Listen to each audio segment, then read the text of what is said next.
Hey everyone, today I'm going to show you how to allocate unallocated space in Windows 11 or 10. Without any further ado, let's get started.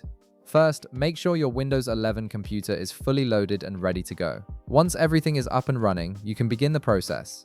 Now, head to your Start menu. That's the Windows icon you'll see on your taskbar at the bottom of your screen. Right-click on this icon and a context menu will pop up with several options. From this menu, locate and click on Disk Management. This tool gives you a complete overview of all the storage drives installed on your computer, making it the perfect place to manage your disk space. Once Disk Management opens, you'll see a visual representation of all your drives. Now, carefully locate the unallocated space. This section appears in black color and is clearly labeled as unallocated, making it easy to spot among your other partitions. Right-click directly on this unallocated space, and another context menu will appear. From the options presented, select New Simple Volume.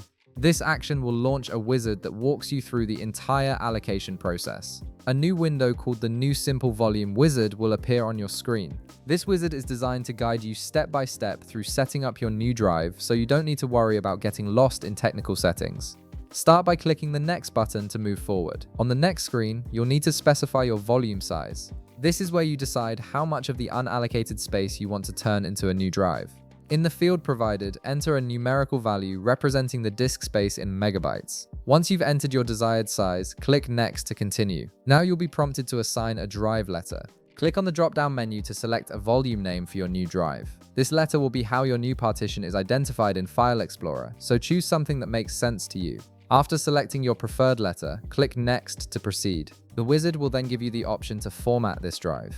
Formatting prepares the drive so it can store files and be recognized by Windows. Go ahead and click Next to accept the default formatting settings, which work perfectly for most users. After that, a summary window will appear displaying all the configurations and settings you've chosen for your new volume. Take a moment to read through everything and make sure it all looks correct. This is your final chance to review before the changes are applied. Once you're satisfied with your selections, click Finish. The system will now create and format your new volume. Within moments, your unallocated space will be transformed into a fully functional drive ready to store your files and data. If this video helped you out, be sure to leave a like, subscribe, and I'll see you in the next one.